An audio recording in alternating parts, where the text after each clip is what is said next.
तो अभी तक कहाँ पहुंचे हैं हम? श्रीमद् भगवद गीता सांख्य योग दूसरा अध्याय 58वां श्लोक। अर्जुन क्या पूछ रहे थे? अर्जुन पूछ रहे थे स्थित प्रज्ञ के लक्षण बताइए। और स्थित प्रज्ञ के लक्षण क्यों पूछ रहे थे? क्योंकि आत्मज्ञान की चर्चा करने के बाद और वो चर्चा अर्जुन पर लगभग विफल जाने के बाद श्री कृष्ण ने बात शुरू करी निष्काम कर्म योग की। जो पूरा प्रवाह है वो शुरू से अंत तक याद रखना पड़ेगा, तभी समझ में आएगा कि कौन सा श्लोक किस संदर्भ में है। तो सबसे पहले जो उपदेश दे रहे हैं श्री कृष्ण अर्जुन को वो है आत्मज्ञान का संक्षिप्त का गूढ़। उससे लगता है कि कोई विशेष बात बनी नहीं, क्योंकि अर्जुन के भ्रम और जिज्ञासा लगभग यथावत रहते हैं। तो फिर बात करते हैं निष्काम कर्मयोग की। जब निष्काम कर्मयोग की बात करते हैं तो कहते हैं निष्काम कर्मयोगी स्थित प्रज्ञ हो जाता है। और फिर स्थित प्रज्ञ के बारे में कुछ बातें बताते हैं अर्जुन को। यहाँ से अर्जुन की उत्सुकता कुछ जगती हुई दिखती है, तो पूछते हैं स्थित प्रज्ञ के अच्छा लक्षण बताइए, कैसा चलता है, दिखता है, कैसा आचरण करता है। जैसा कि आमतौर पर शिष्यों के प्रश्न होते हैं, लक्षण बता दो, बाहरी बात बता दो, आचरण बता दो।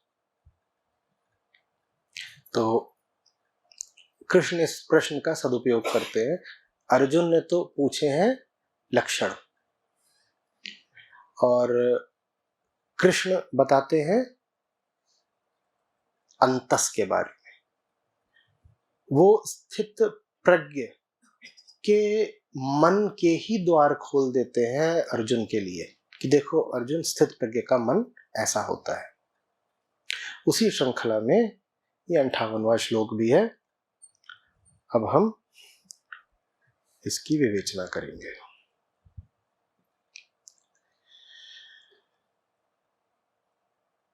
जिस प्रकार कछुआ विविध अंगों को अपने भीतर से कोड़ लेता है, उसी प्रकार जब यह योगी माने निष्काम कर्मयोगी इंद्रियों को विषयों से पूर्णतया अपने भीतर लौटा लेता है, तब उसकी बुद्धि प्रतिष्ठित मानी जाती है। कछुआ अपने अंगों को भीतर खींच लेता है, ये बात तो सर्वविदित है, आसानी से कल्पित भी है। इंद्रियों को विषयों से भीतर खींच लेना, ये क्या है?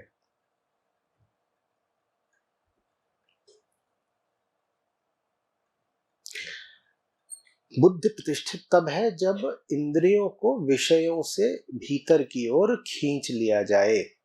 ये भीतर माने क्या? जब यह योगी इंद्रियों को विषयों से पूर्णतया अपने भीतर लौटा लेता है, तब बुद्धि प्रतिष्ठित है। इंद्रियां विषयों की ओर जाती ही क्यों है? मन के मूल अज्ञान के कारण। मन का मूल अज्ञान क्या है? मैं एक जीव हूं, मैं एक अपूर्ण जीव हूं, मैं एक अपूर्ण जीव हूं जिसको संसार के माध्यम से पूर्णता मिल जाएगी। ये मूल अज्ञान है। मैं एक जीव हूं, हर व्यक्ति यही भाव लेकर चलता है ना, मैं एक जीव हूं, मैं जीव हूं। ठीक, इसीलिए हम अपनी अवस्था को नाम भी देते हैं जीवित। हम कहते हैं हम क्या हैं? हम जीवित हैं। मैं जीव हूं, मैं एक अपूर्ण जीव हूं, इसी कारण उसमें कामनाएं हैं। पूर्णता होती तो कामना क्यों होती? मैं एक अपूर्ण जीव हूं, मैं एक अपूर्ण जीव हूं जिसे संसार में पूर्णता मिल जाएगी। ये मूल अज्ञान है। तो इंद्रियां फिर पूर्णता खोजने के लिए बाहर घूमती रहती हैं। इससे एक बात तो पक्की हो गई, मन को पूर्णता चाहिए। मन को पूर्णता न चाहिए होती तो आंखें ऐसे बाहर नहीं भटक रही होती। कामनाएं हर दरवाजे पर दस्तक नहीं दे रही होती।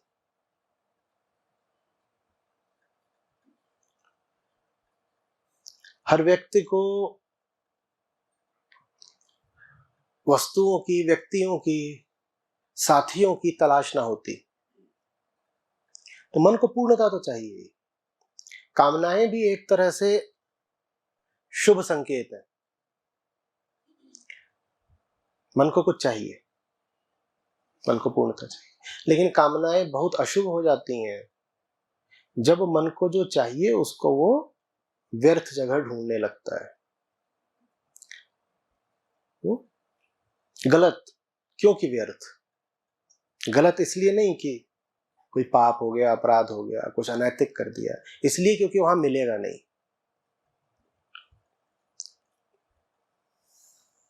ठीक। और जब तक मन बाहर खोजता रहता है तब तक मन का ये आग्रह अक्षुण्ण रहता है कि मैं तो अधूरा ही हूं। क्योंकि बाहर खोजोगे मिलेगा नहीं तो अधूरे बने ही रह जाओगे। जितने अधूरे बने रह जाते हो उतना बाहर और खोजते हो। बाहर की खोज अधूरा बने रहने में सहायक हो जाती है।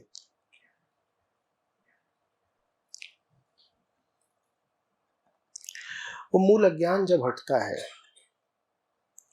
तो इंद्रियों के पास कोई वजह नहीं बचती संसार की ओर लालायित हो देखने की, या सुनने की, या छूने की। आंखें फिर बस देखती हैं, खोजती नहीं। अंतर समझ रहे? आंखें फिर बस देखती हैं, खोजती नहीं। अंग्रेजी में ये ज्यादा सटीकता से अभिव्यक्त होता है। The eyes just look, they don't look for.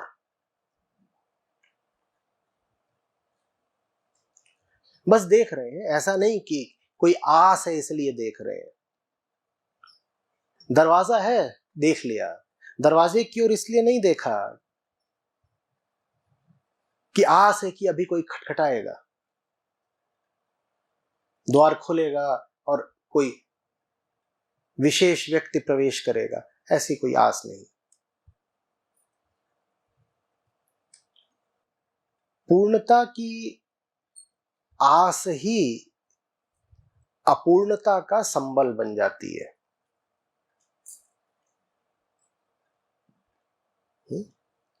आत्मज्ञान का अर्थ है आप जान गए कि मन को जो चाहिए वो संसार में नहीं मिलना। आत्मज्ञान का अर्थ है आप जान गए कि मन को जो चाहिए वो पाने से नहीं मिलता, वो गंवाने से मिलता है। आत्मज्ञान का अर्थ है कि मन को जो चाहिए वो मन के भीतर ही है, मन को दिख नहीं रहा है। आत्मज्ञान का अर्थ है जानना कि आपको कुछ त्यागना है अपने भीतर से, बाहर कुछ पाना है नहीं। अब इंद्रियों के पास कारण क्या बचा कि वो अभी भी बौराई सी इधर उधर भटकती रहे। इंद्रियों में मन भी सम्मिलित है, मन को भी इंद्रिय मानिएगा। तो ये सब फिर वापस आ जाते हैं, इनकी छटपटाहट बंद हो जाती है। आंखों में अब रिक्तता और बेबसी का भाव नहीं रहता। आप रमण महर्षि का कोई चित्र देखिएगा, उनकी आंखों में कुछ नहीं है।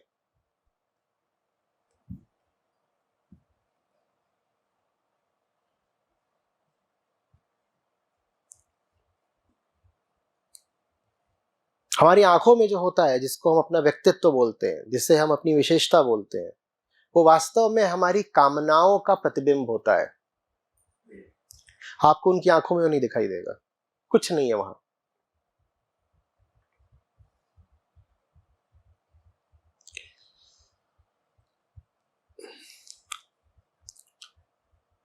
हमारे पास कृष्ण और कबीरों के भी यदि चित्र, वास्तविक चित्र उपलब्ध होते तो उनकी आंखों में भी आपको बस एक निर्दोष पूर्णता दिखाई देती।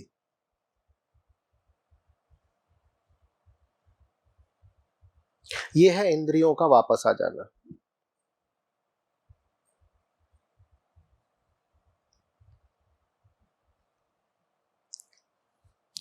और एक बार इंद्रियां वापस आ गई तो जैसे कृष्ण कहते हैं, आगे कहेंगे, व्यक्ति निर्मल इंद्रिय हो जाता है।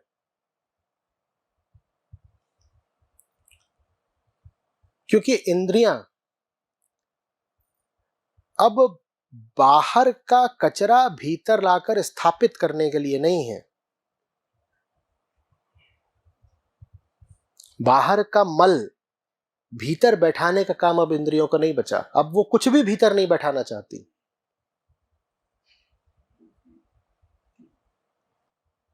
मैंने आपकी ओर देखा, आप मेरे भीतर बैठ नहीं गए। जो भीतर बैठ जाए उसको ही मल कहते हैं। इंद्रियों को भीतर खींच लेने का अर्थ है कि आंखें अब बस देखती हैं, बैठा नहीं लेती।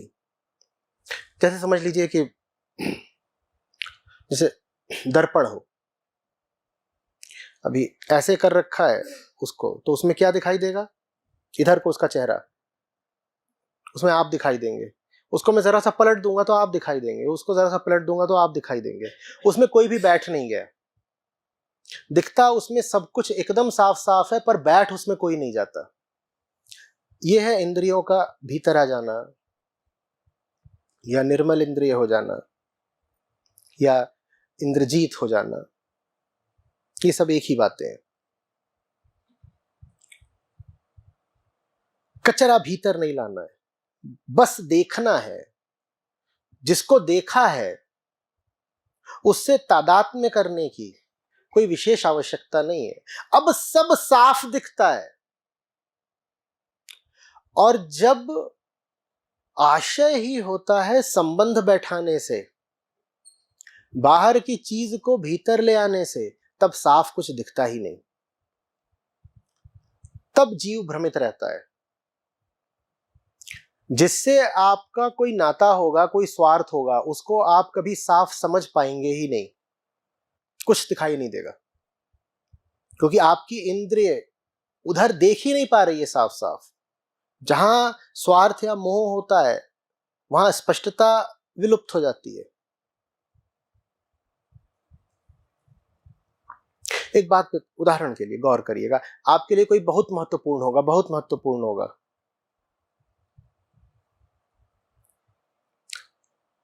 तो आपके पड़ोसी के लिए कितना महत्वपूर्ण होता है? वो आपके जीवन का राजा होता है, रानी होता है। आपके पड़ोसी के लिए उसका क्या महत्व है? कोई महत्व है? उसी व्यक्ति से जब आपका संबंध टूट जाता है तो आपको शुरू में तो बहुत दर्द रहता है। धीरे धीरे कुछ सालों बाद जब आप उस दर्द से उबरते हो तो आपको दिखाई देने पड़ता है कि वो जो व्यक्ति था वो बहुत ही साधारण व्यक्ति था। उसको राजा या रानी तो बस आपने बना रखा था, अन्यथा उस व्यक्ति में कोई खूबी, कोई खासियत थी ही नहीं। ठीक, लेकिन ये बात तब तक नहीं समझ में आती जब तक संबंध है, जब तक मोह है। जिससे मोह है वो बहुत विशेष लगने लगता है, होता उसमें कुछ नहीं है।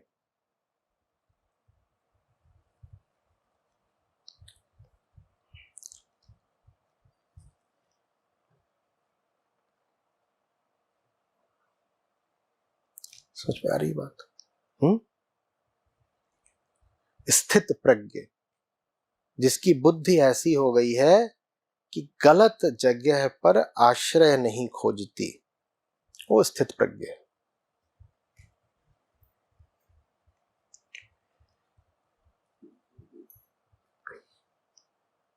अपनी अपनी कल्पना करिए, आप किसी दुकान के सामने खड़े हुए हैं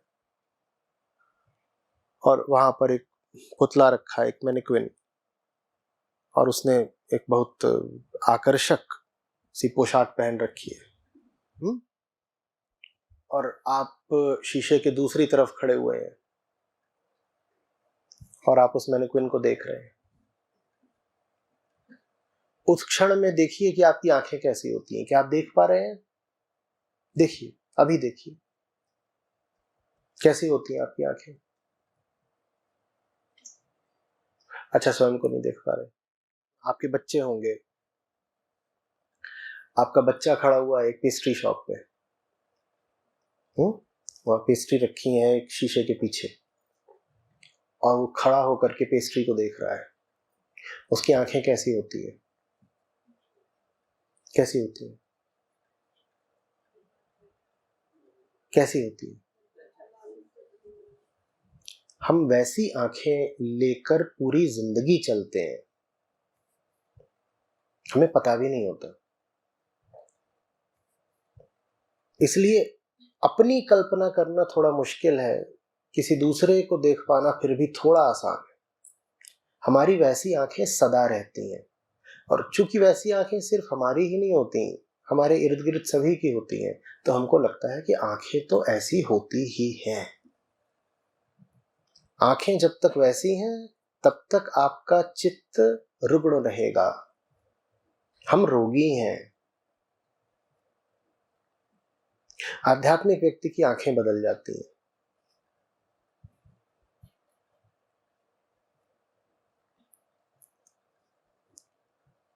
लगभग मुर्दे जैसी हो जाती है उसकी आंखें।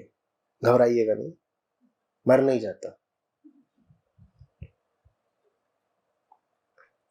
हमें उसकी आंखें मुर्दे जैसी इसलिए लगती हैं क्योंकि हमने कामना को ही जीवन मान रखा है। तो जब हम किसी की आंखों में कामना देखते हैं तो हम कह देते हैं जीवित है। उसकी आंखों में आपको कामना मिलेगी नहीं, वो भी बेबस हो जाता है।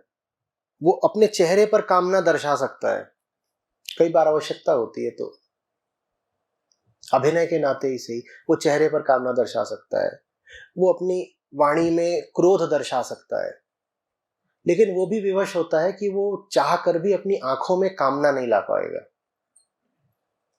इंद्रियों में आंखें थोड़ा विशेष होती है, आप उसको पकड़ सकते हो, वो धोखाधड़ी कर नहीं पाएगा।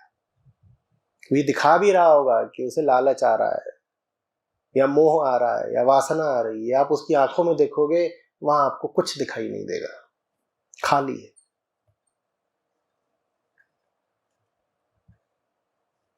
वो भ्रम पीछे छूट गया, पूरा ही टूट गया कि कहीं कुछ मिल जाना है। वो जो इकाई बैठी थी भीतर, जो पाने को बिल्कुल लालायित थी, वो इकाई अब अपने ऊपर ही हंसती है और मस्त है।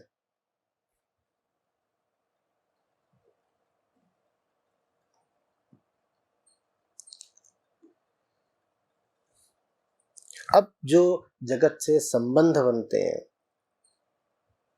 वो जबरदस्त बनते हैं।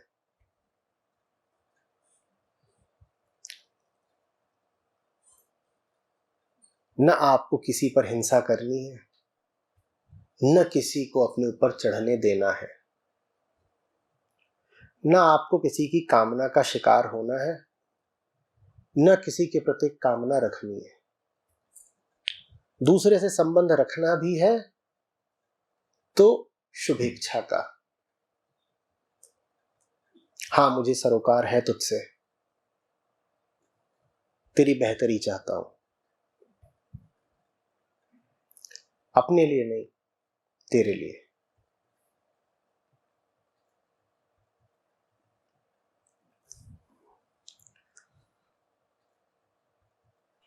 समझ में आ रही बात ये?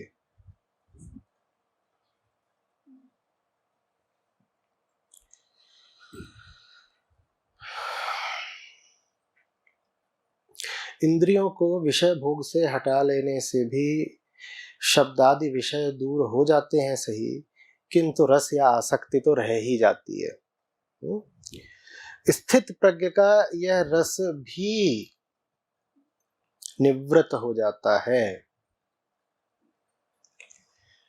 अगर अभी समझे नहीं हो, आत्मज्ञान नहीं है, तो इतना अनुशासन या अंकुश अपने ऊपर कर सकते हो कि भोगों से इंद्रियों को जबरन खींच लो, वो तुम कर सकते हो, लेकिन भीतर मोह, आसक्ति, ये सब तो बचे ही रह जाएंगे। स्थित प्रज्ञ वो है जिसे अब जबरदस्ती नहीं करनी पड़ती, जिसे अनुशासन नहीं रखना पड़ता, जिसे श्रम नहीं करना है, जिसके लिए सहज है, जो कर्तव्य के नाते नहीं कर रहा, जिसे करना ही नहीं पड़ रहा, जिसका स्वयं हुआ जा रहा है, जिससे पूछो यदि कि क्या आपकी इंद्रियां अभी कछुए की भांति अपने खोल में आ गईं, तो वो चौंक सा जाए, अवाक हो, उसको कुछ कहते न बने, क्योंकि उसने ऐसा सोचा ही नहीं कि क्या उसकी इंद्रियां अभी अंतर्मुखी हो गई हैं। उसने ऐसा सोचा नहीं, बिना सोचे ही वो कछुए जैसा हो गया है। ऐसा होता है स्थित प्रज्ञ।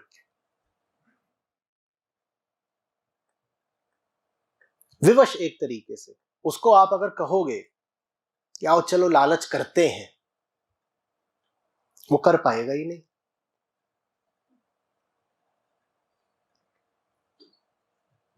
वो स्वयं को ये समझा ही नहीं पाएगा कि ये सही कैसे हो सकता है। उसके तर्क अब उसके ऊपर ही चलने बंद हो गए हैं।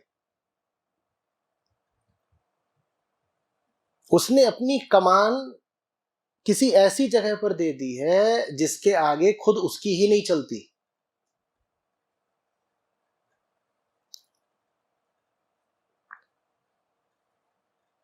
ये स्थित प्रज्ञ है, अडिग। ऐसा अडिग हुआ है कि अब स्वयं चाहे तो भी नहीं डिग सकता।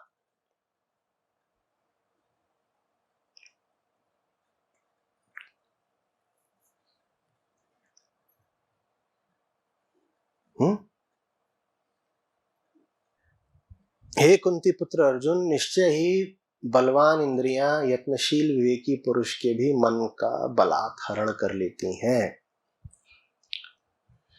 इंद्रियां मन का हरण कर लेती हैं। ऐसे ही मन का हरण कर लेती हैं जिसने इंद्रियों को उलझे उलझे आदेश दे रखे हों। इंद्रियां तो मन की छाया है ना, मन जैसा होता है इंद्रियां वैसी ही दिशा में चलती हैं। मन यदि कामनाग्रस्त है तो इंद्रियां कामना के विषय की ओर भागेंगी बार बार। उदाहरण के लिए आपके मन में यदि बड़ा अनुराग है, मोह है छोटे बच्चों के लिए, तो आप यदि वहां बैठे हो मेरी जगह पर जहां मैं हूं, तो यहां से आपकी आंखें लगातार क्या तलाश रही होंगी कि यहां इधर कोई छोटा बच्चा बैठा है क्या। ये आंखों ने थोड़े ही करा, ये किसने करवाया? मन ने करा। सोच में आ रही है? तो मन में जब विवेक नहीं होता तो इंद्रियां, आपकी पूरी देह, आपकी पूरी जिंदगी बोराई बोराई सी चलती है।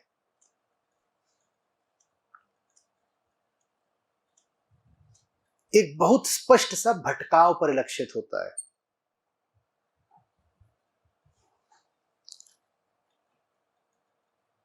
तो आपकी चाल में भी दिख जाएगा, आपके शब्दों में दिख जाएगा, आपके भाषा संयम में दिख जाएगा, आपके शब्दों के चयन में दिख जाएगा, बोलने की आपकी गति में दिख जाएगा। रेडियो पे जो आरजे आते हैं, देखो कि इनकी वाणी कैसे असंयमित, असंतुलित रहती है। शब्द ही दिखते हैं कि यहां से नहीं आ रहे, यहां से कहीं से आ रहे,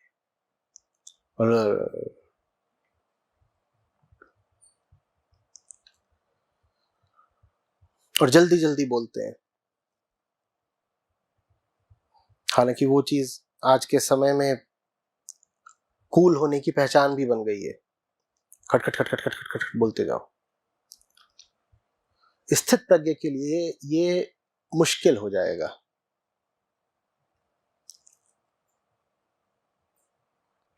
वो चेतना के एक बिंदु पर बैठा है, वहां से कुछ काम अब करे ही नहीं जाते, कोशिश भी करे तो भी नहीं। आप उससे कहें धारा प्रवाह बकवास करो, वो कर नहीं पाएगा। आप उससे कहें 3 मिनट दिए जा रहे हैं, जो बात बोलनी है बोल दो, उसको अड़चन हो जाएगी।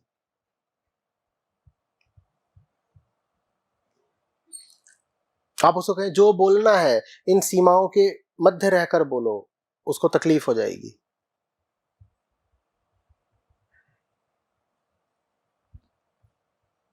कर ले फिर भी शायद, पर अड़चन के साथ करेगा।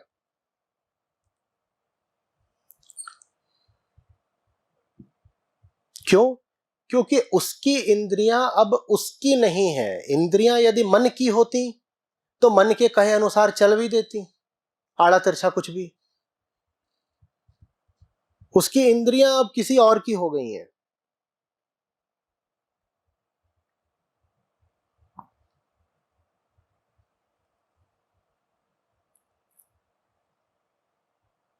ये सब चुपचाप होता है। सोचने मत लग जाइएगा कि मैं कौन सी जुगत लगाऊं कि मेरे साथ भी हो जाए। ये चुपचाप होता है।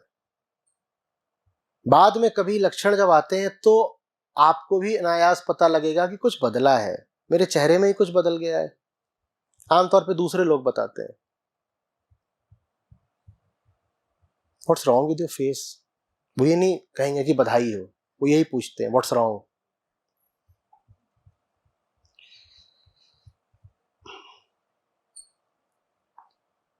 चाल बदल जाती है।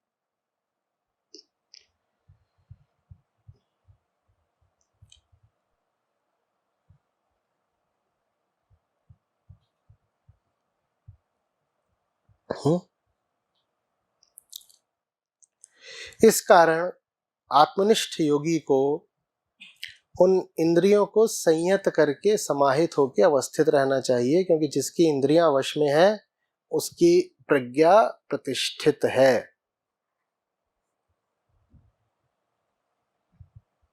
इंद्रियां और मन साथ ही चलते हैं। और इन दोनों में पहले कौन आता है, कृष्ण समझा चुके हैं। कह रहे हैं सिर्फ इंद्रियों का दमन कर दिया तो भी आसक्ति तो भीतर रह ही जाएगी।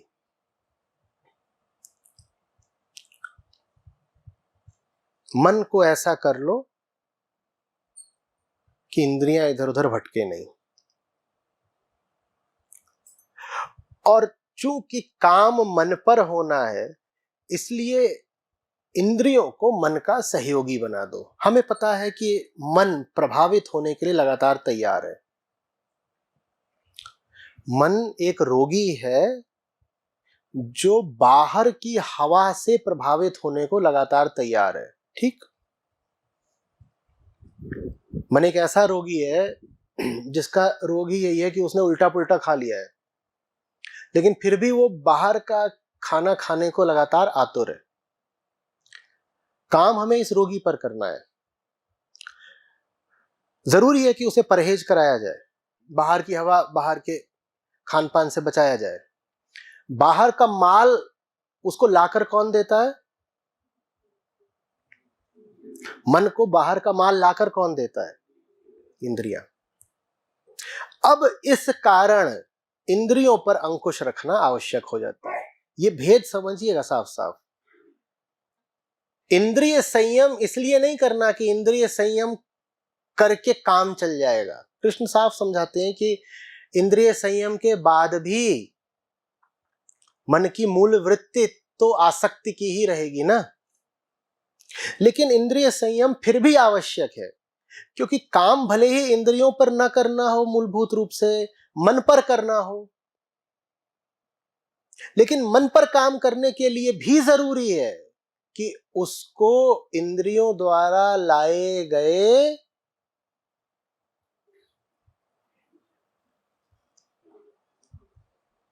रोगों से सुरक्षित रखा जाए।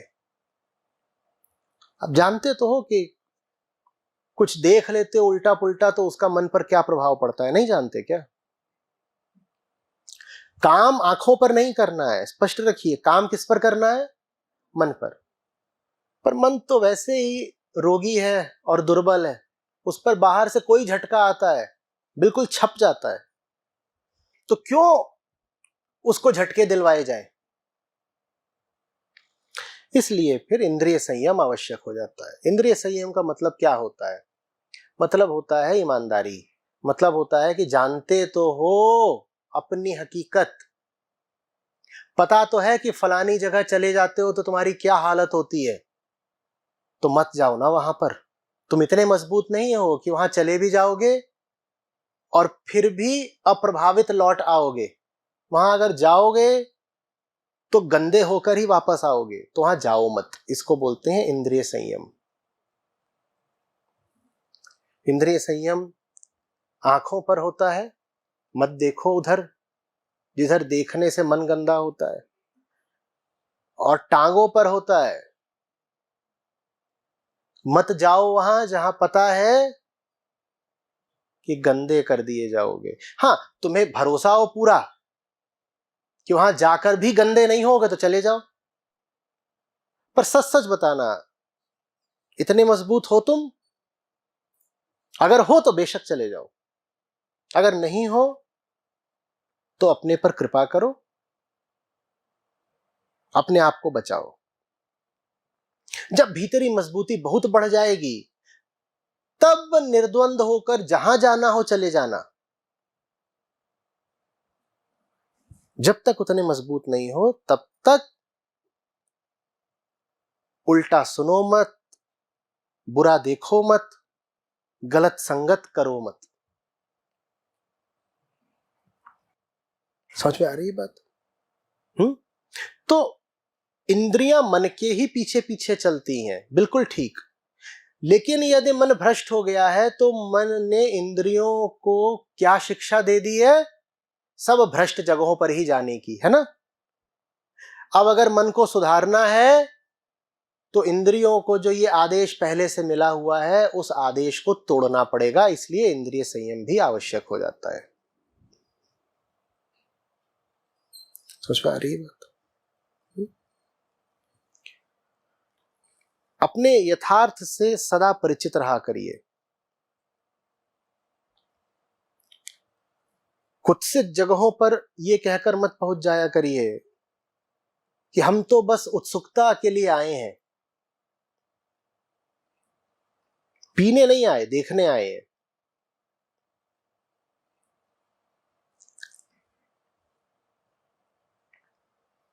दिखाना भाई थोड़ी सी कोकीन कैसी होती है।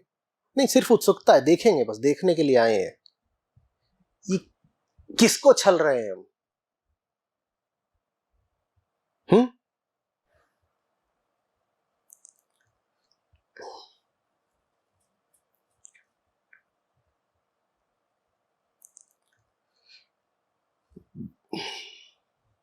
जिसकी इंद्रियां वश में है उसकी प्रज्ञा प्रतिष्ठित है। इसका मतलब यह नहीं है कि इंद्रियों को वश कर लेने से सीधे सीधे ही प्रज्ञा प्रतिष्ठित हो जाएगी।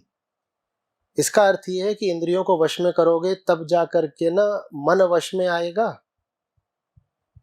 मन को वश में करना है और इंद्रियां बाहर से तमाम तरह के दूषणों की आपूर्ति करे ही जा रही हैं, तो मन ठीक कैसे होगा?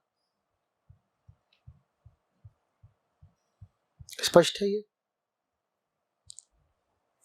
62वां 63वां श्लोक। विषयों को सोचते रहने से मनुष्य की उनमें आसक्ति उत्पन्न होती है। आसक्ति से कामना, कामना से क्रोध, क्रोध से मोह, मोह से स्मृति का लोप और स्मृति नाश से विचार बुद्धि का नाश, और बुद्धि के नष्ट होने पर तो मनुष्य ही नष्ट हो जाता है।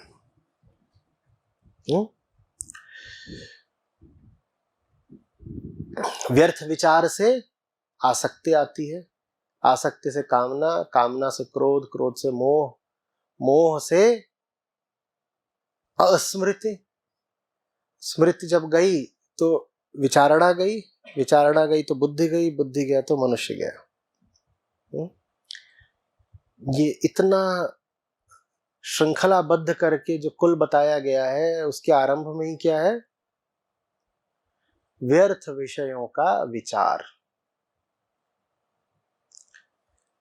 जिसका विचार करोगे उससे आसक्ति होगी, आसक्ति से कामना, कामना से क्रोध। कामना से क्रोध क्यों होगा?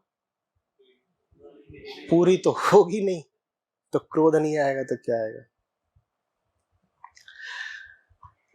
शुरुआत में ही क्या है? व्यर्थ विषयों का विचार। अब यहां से समझ में आएगा कि क्यों मैं बार बार आग्रह करता रहता हूं कि जीवन में सही उद्देश्य पकड़ो और उसमें आकंठ डूब जाओ।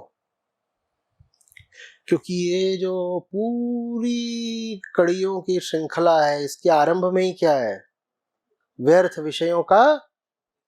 अपने आप को इतनी मोहलत मत दो। और मन इस प्रवृत्ति के साथ पैदा ही होता है कि उसे व्यर्थ का ही विचार करना है।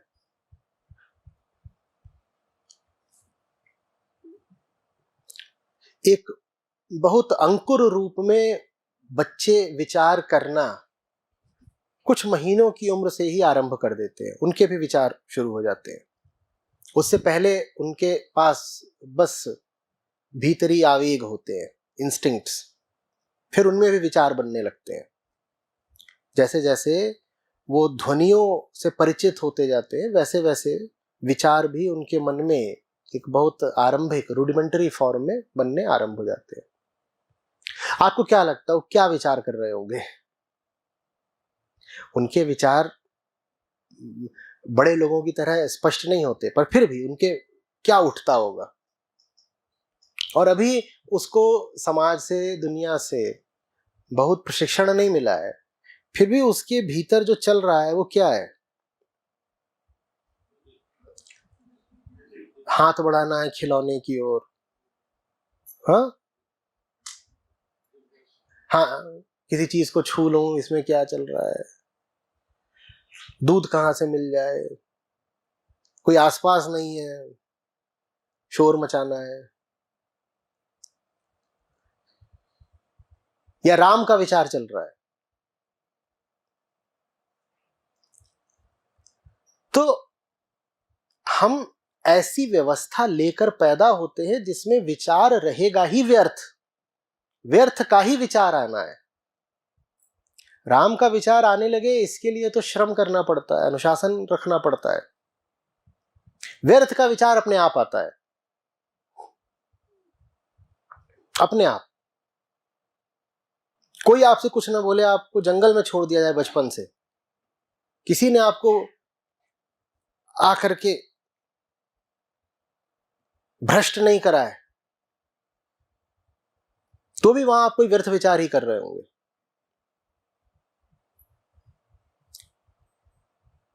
ये रोग लेके पैदा हुए हैं। तो इसलिए जरूरी है कि कुछ ऐसा पकड़ लिया जाए जो आपको फुर्सत न दे व्यर्थ का विचार करने की। स्वयं को ही जैसे झांसा देना आवश्यक हो, स्वयं को ही जैसे एक प्यारे बंधन में डालना बहुत जरूरी हो। अपने आप को सही बंधन में नहीं डालोगे तो वो जो दूसरा बंधन है वो तो पहले से तैयार खड़ा है। कौन सा बंधन? भव बंधन। इसका देह का बंधन तैयार खड़ा है। तो ये तो मजेदार बात निकल आई। मुक्ति का अर्थ है अपने आप को सही बंधन में डाल देना। यही अर्थ है, यही विधि। क्योंकि मनुष्य होने का अर्थ ही है लगातार बंधनों के मध्य ही गति करना।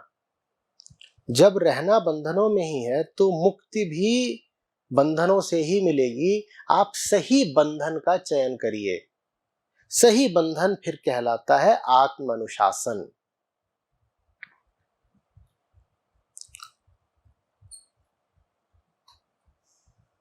व्यर्थ बंधन क्या कहलाता है? आत्म प्रवंचना। प्रकृति के बंधन में फंसे हुए हो, ये व्यर्थ बंधन है। आत्मा को अनुमति दो कि वो तुम्हें बांध ले, उसके सामने विवश हो जाओ, ये आत्म अनुशासन है।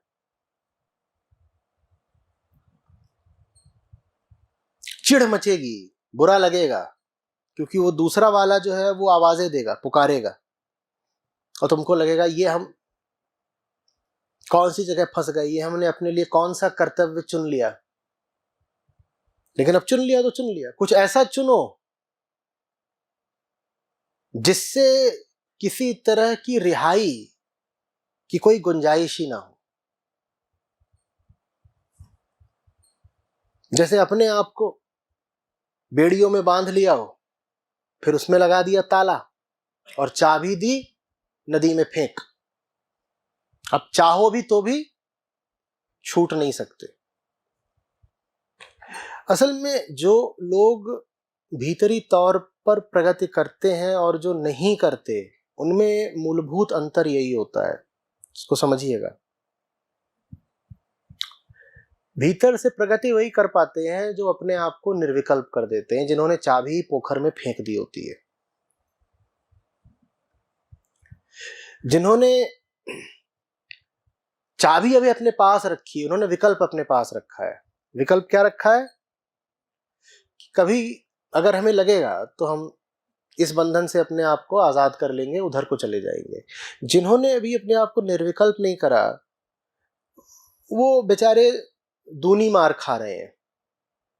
उस तरफ के बंधनों में कम से कम कुछ तात्कालिक सुख तो मिलता है।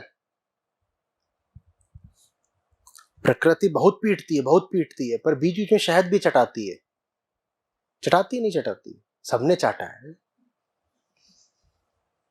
मधु नहीं चाटा, तो मधु से तो वंचित हो गए, और इधर जो आनंद और मुक्ति का लाभ मिलना था वो भी नहीं पाओगे, क्योंकि यहां वो तभी मिलता है जब अपने आप को कर दो विकल्प शून्य। अगर अभी भाग निकलने का चोर दरवाजा खुला रखा है तो कुछ मिलेगा नहीं। तो उन पर दया सी आती है मुझको,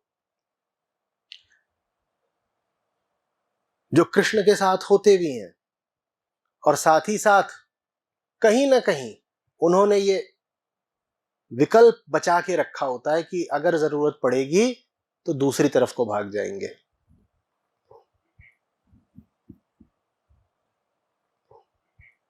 मेरे साथ भी जो लोग आए हैं, चाहे संस्था में या किसी और तरीके से, उसमें यही दो लोग रहे हैं, आज भी वैसे ही हैं। एक वो हैं जो निर्विकल्प हो चुके हैं, जिन्हें भविष्य का अपने कुछ पता ही नहीं।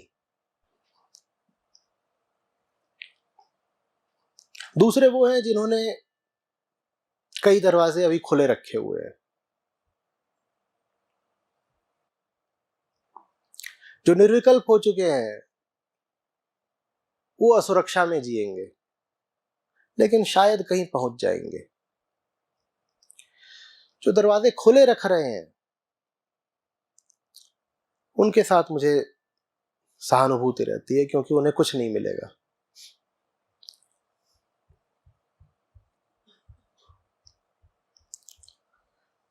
समझ में आ रही है बात?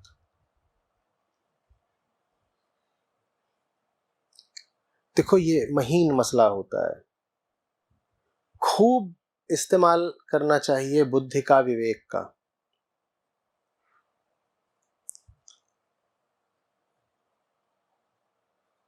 लेकिन बुद्धि और विवेक को सही कर्म के आड़े नहीं आने देना चाहिए। कोई नहीं कह रहा कि मुक्ति के नाम पर कोई भी उल्टा पुल्टा बंधन उठा के अपने आप को बांध लो। खूब जांच लो, खूब परख लो, लेकिन ये नहीं कर सकते ना कि आजन्म जांचते ही परखते रह जाओ। एक बिंदु तो धीरे धीरे ऐसा आना आवश्यक है जिसके बाद तुम कहो कि अब जांचने परखने की जरूरत बची नहीं है। अभी भी जांचते परखते रह गए तो सावधानी से ज्यादा नुकसान हो जाएगा। एक बिंदु ऐसा आना चाहिए जब सुरक्षा और सावधानी का आपका आग्रह लगभग शून्य हो जाए।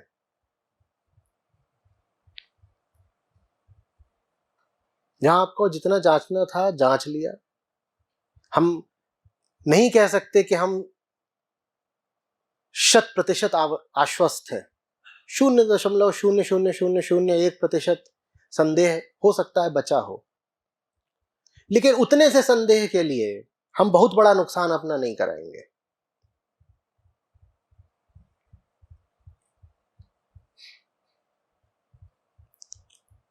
उतने से संदेह के कारण अगर हमने गोता ही मारने से मना कर दिया, अगर हमने गहरे डूबने से ही इनकार कर दिया, हम अपना संदेह ही पकड़े रह गए, सावधानी सुरक्षा के सरोकारों से कभी ऊपर ही नहीं उठ पाए, तो कुछ पाएंगे नहीं।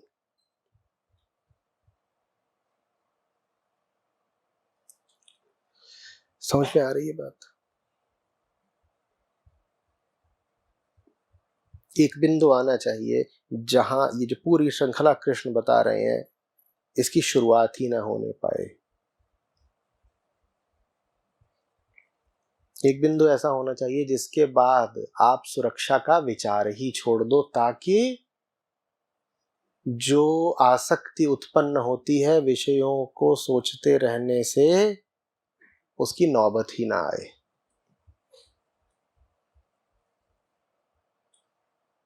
एक बात होती है कि सोचा सोचा सोचा और सोच समझ के किसी बात को अस्वीकार कर दिया, उससे आगे जाना है, वहां पहुंच जाना है जहां सोचने की जरूरत नहीं है। सोच को उस पूर्णता तक ले आए हैं कि जिसके बाद अब और सोचना अनावश्यक हो गया है। सोच को वहां तक ले आए हैं जिसके बाद अगर और सोचा तो ये सोच की बेईमानी हो जाएगी। ट्रेन छूट रही है,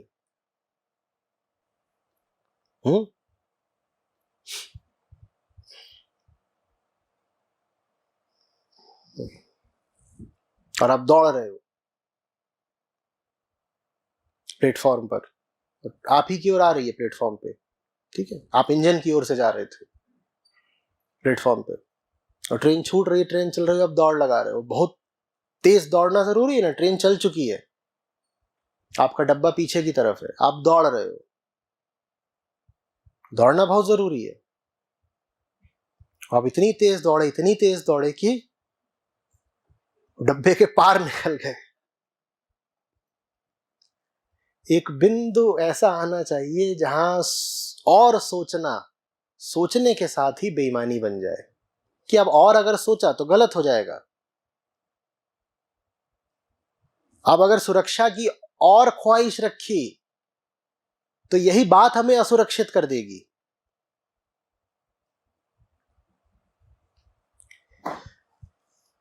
जीवन लगातार एक खतरा तो है ही, जब खतरा उठाना ही है तो चलो इस बार सत्य और श्रद्धा के पक्ष में उठा लेते हैं। बुरे से बुरा क्या होगा? बुरे से बुरा क्या होगा? धोखा मिलेगा? तो जिंदगी भर जो करते रहे उसमें नहीं मिला है क्या? जिंदगी भर 100 धोखे खाए,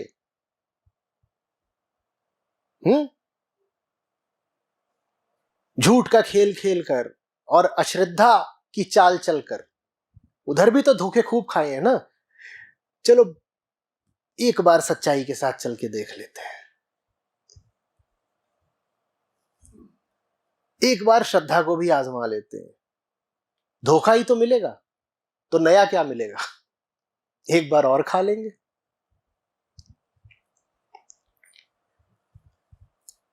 एक बार असुरक्षित होकर भी देख लेते हैं, एक बार चाबी नदी में फेंक के भी आजमा लेते हैं।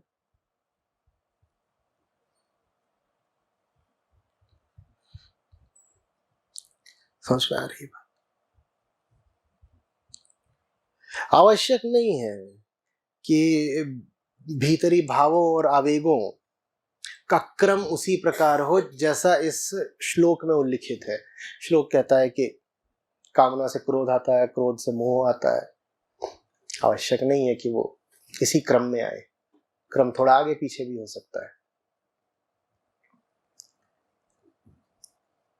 जो बहुत उल्लेखनीय बात है वो ये है कि ये सब कुछ शुरू होता है व्यर्थ चिंतन से, और व्यर्थ चिंतन वही करता है जो खाली बैठा है। तो अच्छे से मुट्ठी भींच करके सूत्र पकड़ लीजिए। सही काम में ऐसा डूबिए कि बौखला जाएं आप, सांस लेने पानी पीने की फुर्सत ना बचे। थोड़ा सा भी आपने अपने आप को फुर्सत दी कि आप ना नाश ही करेंगे।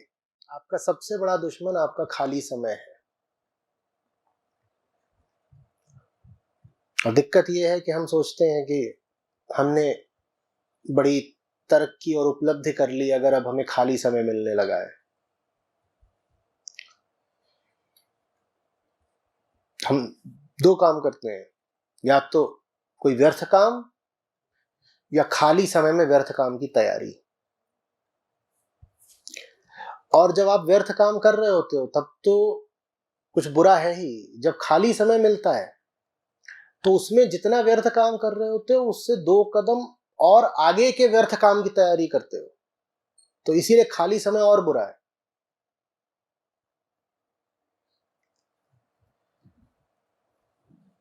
जो 4 रुपए की बेईमानी करता हो, वो मान लो 8 घंटे 4 रुपए की बेईमानी करने में व्यस्त है पूरा, और उसको तुम 4 घंटे फिर खाली दे दो तो क्या करेगा 4 घंटे में? वो 80 रुपए की बेईमानी की तैयारी करेगा। तो खाली समय तो बेईमान समय से भी ज्यादा खतरनाक है। समझ में आ रही? जिंदगी आपको फुर्सत देकर लूटती है। सेवा में जीना सीखो। मालिक बनना चाहते हो तो नौकर की तरह जियो। मतलब समझ रहे हैं?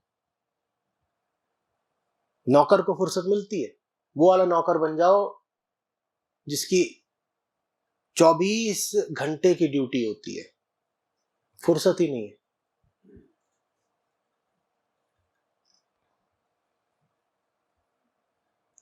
चिढ़ोगे, दूसरों से तुलना करोगे तो ईर्ष्या आएगी।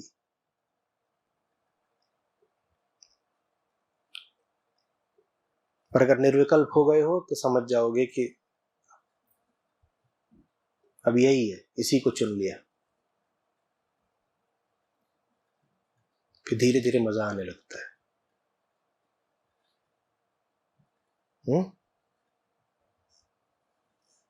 कभी फिर किसी दोपहर अचानक से पहली बार समझ में भी आएगा कि इसी को तो कहीं आनंद नहीं बोलते। जान खराब रहती है सुबह से लेकर रात तक, लेकिन फिर भी अब छोड़ने वाली कोई बात बची नहीं। कहीं इसी को तो आनंद नहीं बोलते।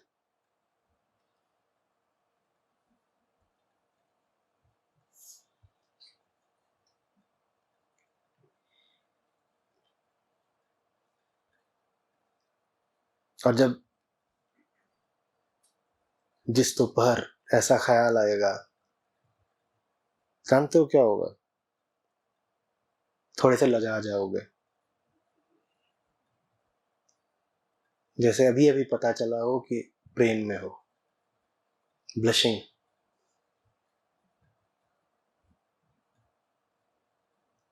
कई बार नहीं पता चलता ना, अपना कोई दोस्त होता है तो उससे बड़ा अपना प्रगाढ़ रिश्ता होता है, फिर एक दिन अचानक पता चलता है कि दोस्ती नहीं है, इससे तो दिल के तार जुड़ रहे हैं।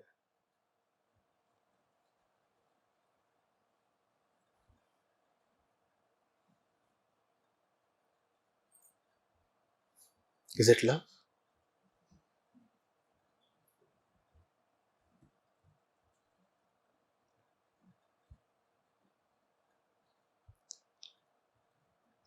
हम्म?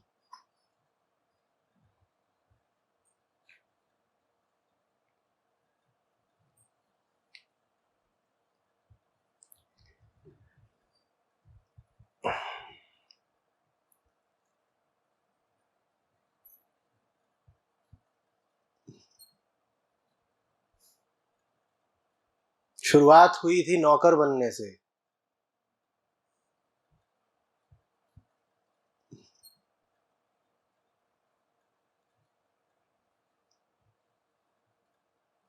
पाया कि प्रेम हो गया है।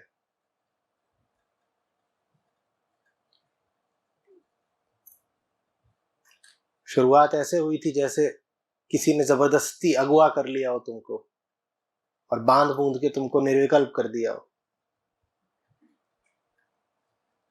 फिर पाया कि अब ये छोड़ भी दे तो कहीं जाना नहीं है।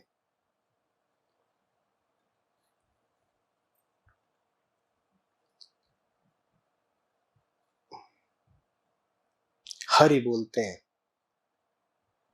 भगवत्ता, कृष्ण को भी कहते हैं श्री हरि। जिसने अगवा कर लिया हो, जिसने हरण कर लिया हो, जो ले गया हो, उठा के ले गया हो बिना आपसे पूछे। आप तो चाह रहे हैं कि आप कहीं और चले जाएं, वो आपको ले गया। तो आप हाथ पांव भी चला रहे हैं जितनी अपनी सामर्थ्य है,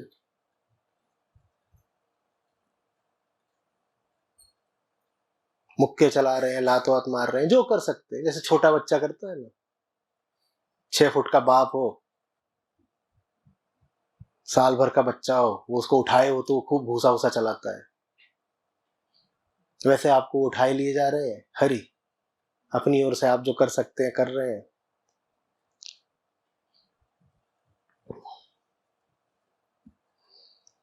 और फिर एक दोपहर आती है कि एक रात आती है जब पता चलता है कि अब उठाए ही रहो। अब उठा लिया है तो छोड़ना मत, अब यहीं बैठना है। अब एक हो गए।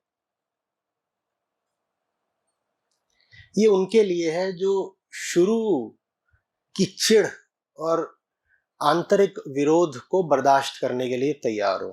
शुरू में तो बुरा लगेगा ही, समझ रहे हो। वैसे ही जैसे बच्चा है, उसको खेलने जाना है शाम को और माँ ने पकड़ लिया, कह रही नहीं पढ़ाई कर, बुरा तो उसको लगता ही है। वैसे ही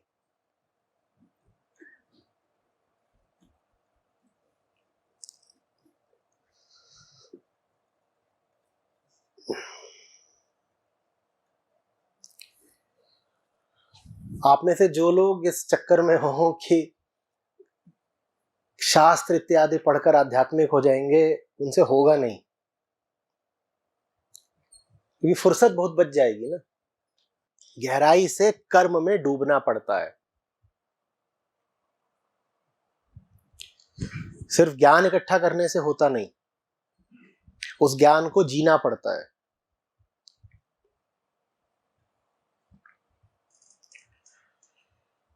इसीलिए पोंगा पंडितों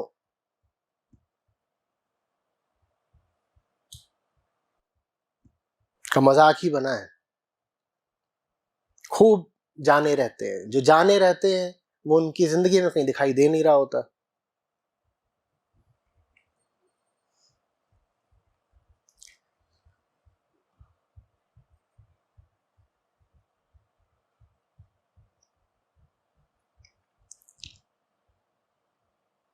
सत्य के खतरे उठाना सीखिए।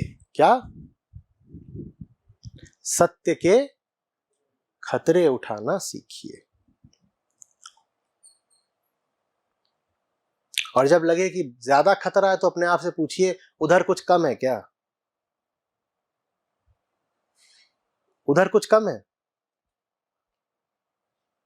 एक सबसे बड़ा खतरा तो उधर यही है कि कोई खतरा नहीं भी उठाया तो मर जाएंगे। ये कैसा खतरा है? इसको कैसा कहेंगे? छोटा खतरा, बड़ा खतरा है? आप जिंदगी भर कोई भी खतरा नहीं उठाइए तो भी आप मर जाएंगे। जब ये हो ही जाना है कि मरना तय है, इतना बड़ा खतरा सर पे लटकती तलवार, तो थोड़ा इधर का भी खतरा उठाकर देख लेते हैं। चोटें तो उधर भी लगती रही हैं और एक आखिरी चोट यमराज दे देगा, तो थोड़ा खतरा इधर भी उठाकर देख लेते हैं। उधर भी न जाने कितनों पे भरोसा करा और कितनी बार भरोसा टूटा, एक बार इधर भी भरोसा करके देख लेते हैं। नहीं,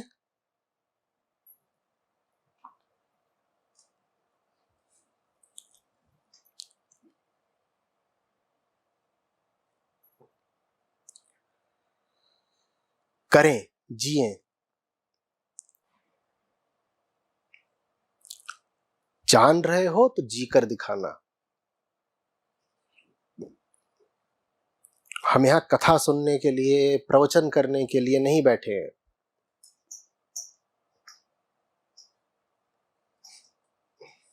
मेरे देखिए, ये मजदूरों की वर्कशॉप है। यहां हम अपने हथियार पहने करने आए हैं।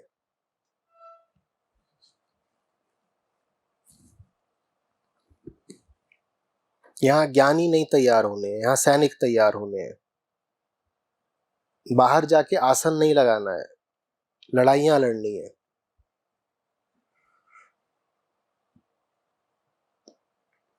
तीन दिन का मनोरंजन थोड़े ही है।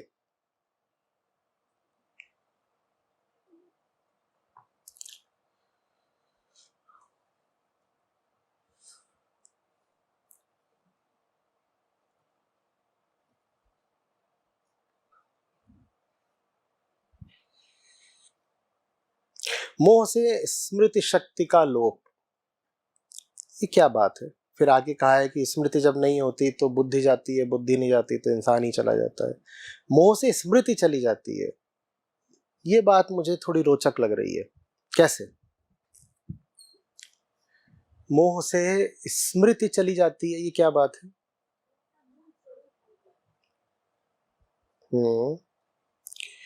बहुत आगे की बात कर दी आपने, थोड़ा जमीन पे।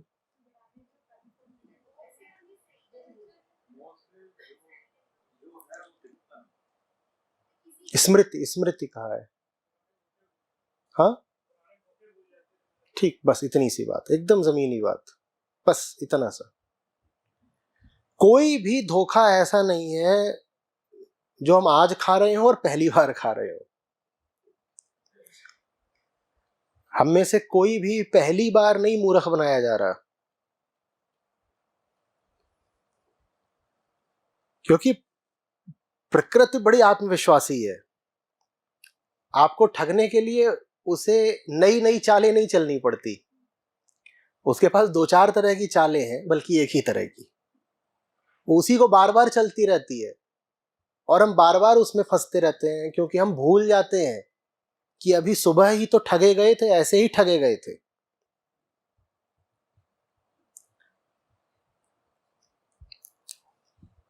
यदि याद भी रह जाए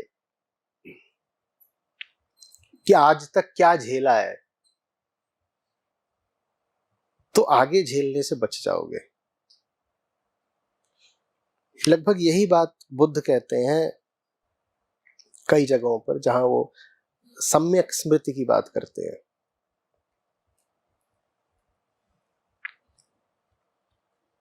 याद तो रखो,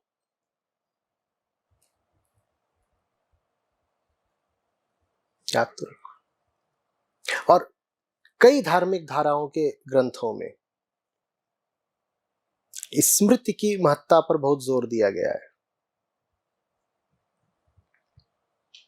क्योंकि मन बहुत चालबाज होता है। जो स्मृतियां उसके उद्देश्यों में बाधा बन रही होती हैं, उनको वो दबा देता है। जो स्मृतियां उसके उद्देश्यों का समर्थन कर रही होती हैं, उनको वो बढ़ा लेता है। तो किसी बात की यथार्थता का ये प्रमाण तो बिल्कुल कभी मत मानिएगा कि वो बात आपको याद है, क्योंकि आपको जो याद है वो याद झूठी है। मन भीतर ही भीतर स्मृतियों के साथ 100 तरह की चालाकियां कर रहा होता है। आप बिल्कुल कह सकते हो कि आपने कुछ देखा, आपको याद है, पर जो आपने देखा भीतर ही भीतर मन ने बिना आपसे पूछे उसमें कई तरह के अंतरण कर दिए होते हैं। उसका कोई हिस्सा छुपा दिया होता है, कोई हिस्सा याद रखता है।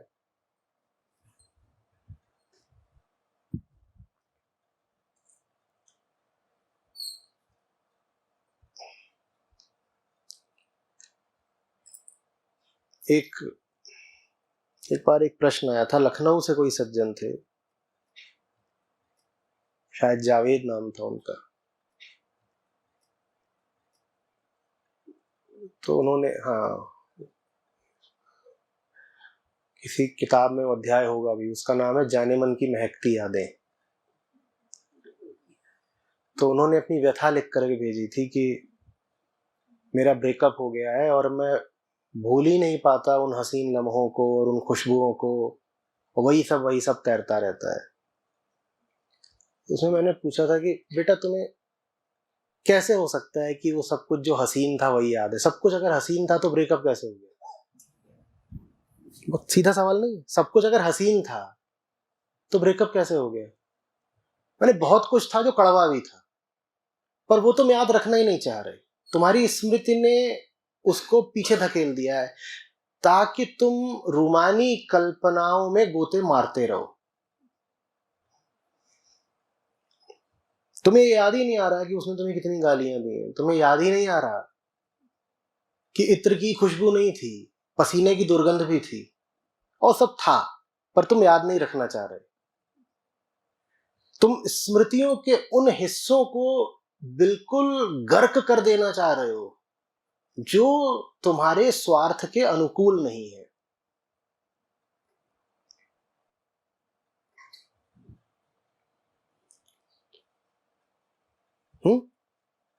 तुम्हें ये तो याद है, शाम को बाग में गए थे, टहल रहे थे और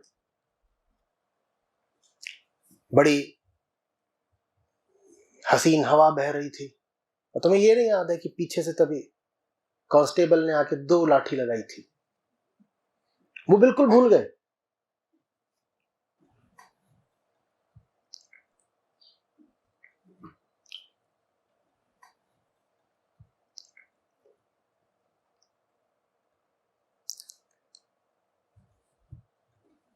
विवेकी मनुष्य की एक निशानी ये होती है कि वो अपनी स्मृति पे भरोसा नहीं करता, और जब वो अपनी स्मृति पे बहुत भरोसा नहीं करता तो उसकी स्मृति शुद्ध रहती है।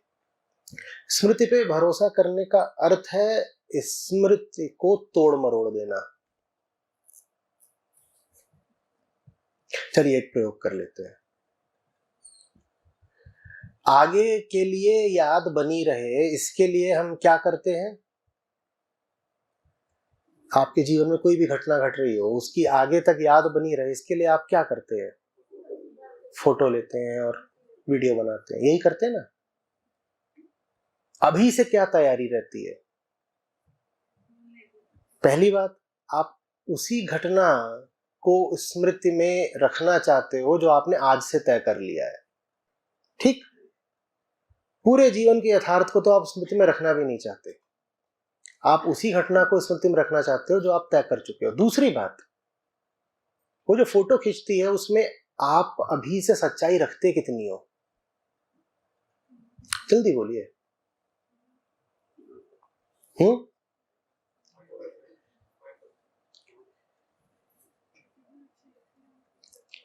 अगर आपके बच्चे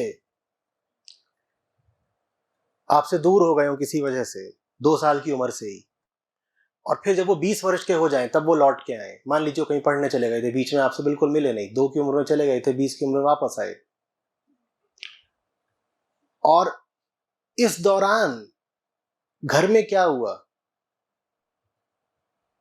इसकी खबर उन्हें सिर्फ फोटो और वीडियो से मिले, तो कहेंगे पहली बात पापा बहुत हैंडसम है, माँ बहुत सुंदर है और फिट है, और मम्मी पापा में बहुत प्यार है।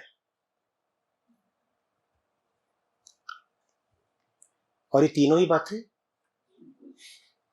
बातें बिल्कुल झूठी होंगी।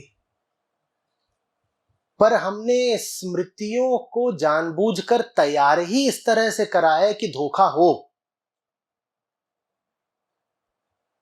पापा को अभी अभी कान पर पड़ा है, बढ़िया लाल है, फोटो खींचेगी? फोटो खींची? क्यों नहीं खींची? बताओ तो। और वो यथार्थ है। लेकिन जो मुस्कुराती हुई फोटो खींची गई है उसमें जबरदस्ती मुस्कुराना पड़ता है। कान जबरदस्ती नहीं लाल है, कान तो लाल है और ये सच्चाई है, पर उसकी फोटो नहीं खींचेगी सच्चाई की। हाँ, जबरदस्ती मुस्कुराते हुए फोटो खींच जाएगी। अब गोलू 20 साल बाद घर वापस आ रहा है, उस बेचारे को लग रहा है कि माँ बाप में तो बहुत प्यार है। ये धोखा सिर्फ हम गोलू को नहीं देते, खुद को भी दे लेते हैं। हर आदमी को अपना बचपन बहुत प्यारा लगता है और हर बच्चा रो रहा होता है कि बड़ा कब होऊंगा। दुनिया उसके ऊपर चढ़ी बैठी होती है। और जहां बड़े हुए नहीं कि हर आदमी यही बता रहा होता, मैं गोल्डन चाइल्डहुड। कईयों को तो मैं जानता हूं, तो इतनी दुर्गति थी इसकी बचपन में, नाक टपकाता घूमता रहता था, इधर पिट रहा है, उधर भाग रहा है, गिर रहा है, हर समय बीमार रह रहा है। अभी बड़ा हुआ है तो गाता है कागज की कश्ती, वो बारिश का पानी। कौन सी कागज की कश्ती? बारिश में तू निकलता था 2 मिनट के अंदर बुखार आ जाता तुझे। ऐसे बता रहा है जैसे मैं तो छम छम नाचता था बारिश में। ये क्या है? ये हम अपने आप को धोखा दे रहे हैं।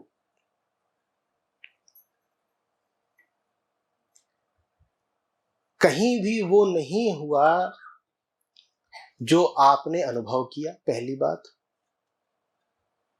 और अनुभव के बाद समस्त अनुभवों में से आपने जो याद रखा वो तो बिल्कुल ही नहीं हुआ।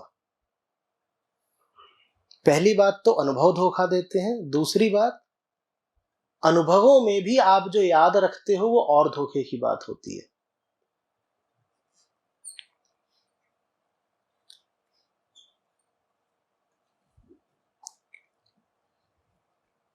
एक ही घटना को लेकर के 5 लोगों के विवरण बिल्कुल अलग तरह के होंगे।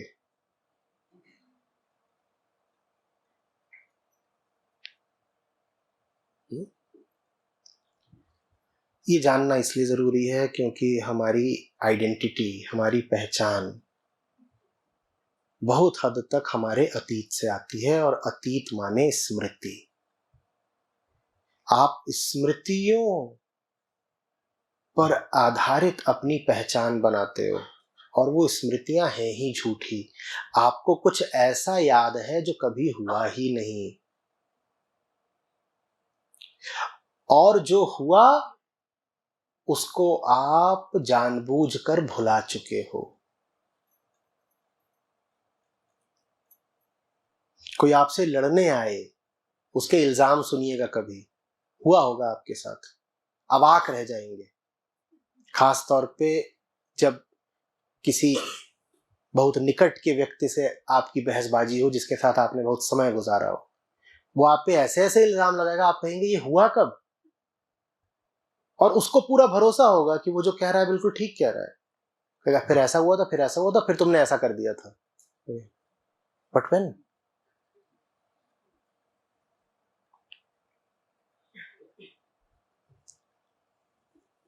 वो पूरी तरह झूठ नहीं बोल रहा। कुछ थी छोटी सी बात जिसको उसने फुला दिया, और कुछ थी छोटी सी बात जिसको आपने भुला दिया। उसका फुलाने में स्वार्थ था, आपका भुलाने में। स्मृति सच नहीं है। तो आपने जो अपनी स्मृतिबद्ध पहचान निर्धारित करी है वो भी सच नहीं है।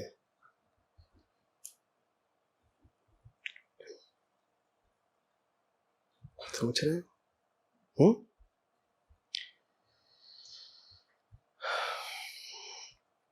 परंतु आसक्ति विद्वेष से रहित होकर अपने वशीभूत इंद्रियों के द्वारा विषयों का उपभोग करके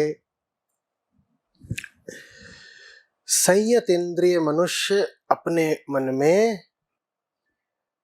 प्रसन्नता, प्रसाद प्राप्त करता है। उसी प्रसाद को अनुवाद में प्रसन्नता ले दिया गया है। आसक्ति विद्वेष से रहित होकर वशीभूत इंद्रियों के द्वारा विषयों का उपभोग करके संयत मनुष्य प्रसाद प्राप्त करता है। ये जो जगत है, इसमें जो कुछ है उसका उपभोग तो करोगे ही, ये प्राकृतिक व्यवस्था है। उसका उपभोग बस इस दृष्टि से नहीं करना है कि उसका उपभोग करने से कुछ मिल जाएगा बहुत ऊंचा, बस है, सूक्ष्म बात है, बस है तो उपभोग कर लिया। नहीं भी हुआ होता तो कोई पहाड़ नहीं टूट पड़ता, कर भी लिया तो कोई वरदान नहीं मिल गया। न पाने की आस, न खोने का डर। नहीं मिला तो रो नहीं रहे हैं, और मिल गया तो डर नहीं रहे हैं कि अरे हमें मिल गया है, हमने कोई अपराध तो नहीं कर दिया। नहीं था तो नहीं था, है तो है। उसके होने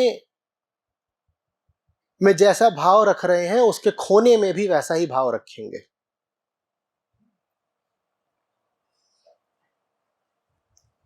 अध्यात्म पलायन नहीं है। अध्यात्म संसार से ऐसा रिश्ता रखने की कला है जिसमें आप मूर्ख न बने। नहीं तो संसार मूर्ख बहुत बनाता है। मन को जैसे स्वयं को ही मूर्ख बनाना है, इसके लिए वो संसार को प्रक्षेपित करता है। संसार जैसे और कुछ है ही नहीं, मन के विरुद्ध ही चाल है मूर्ख बने रहने की।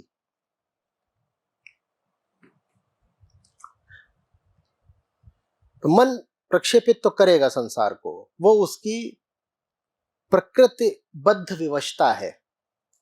बच्चा पैदा होगा, आंख खोलेगा, उसे दुनिया दिखेगी। दुनिया तो दिखेगी जिस दिन तक जीव चल रहा है। दिखती रहे ठीक है, बेवकूफ ना बनाए भाई। ये अध्यात्म है।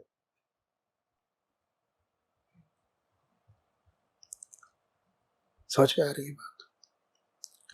आसक्ति विद्वेष से रहित होकर वशीभूत इंद्रियों के द्वारा विषयों का उपभोग करके संयतेंद्रिय मनुष्य प्रसाद प्राप्त करता है। तो जो मिला है प्रसाद की तरह, प्रमुख बात नहीं है। प्रमुख बात क्या थी? मंदिर आना। मंदिर इसलिए नहीं आए थे कि प्रसाद मिलेगा, मिल गया अच्छी बात है, बोनस जैसा है। मांगा नहीं था, मिल गया। नहीं भी मिला होता तो भी जो प्रमुख था वो तो मिल ही गया। प्रमुख क्या था? मंदिर में होना। मंदिर में आ गई, ये बात प्रमुख थी। प्रसाद मिल गया, अच्छी बात है, नहीं मिला नहीं मिला। समझ में आ रही है बात?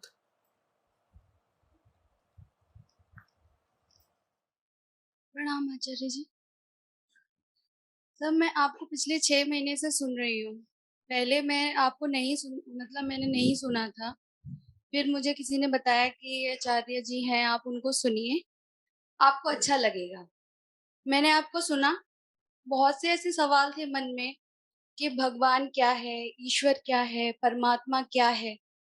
वो चीज़ें, कुछ चीज़ें जब मैंने आपको सुना तो बहुत सी चीज़ें क्लियर हुई। तो जैसे कि हम पूजा करते हैं, जैसे जो साकार कृष्ण हैं, उनसे हम निराकार कृष्ण तक कैसे जा सकते हैं? मुझे ये जानना है। साकार कृष्ण ऐसे हैं जैसे भगवत गीता की प्रति। निराकार कृष्ण ऐसे हैं जैसे भगवत गीता का ज्ञान। भगवत गीता की प्रति न रखी हो आपके सामने तो ज्ञान लेना मुश्किल हो जाएगा ना। भगवत गीता की वो जो प्रति है वो साकार है, सगुण है ना। और जो उसका मर्म है, उसके भीतर जो बोध है, वो निराकार है, निर्गुण है।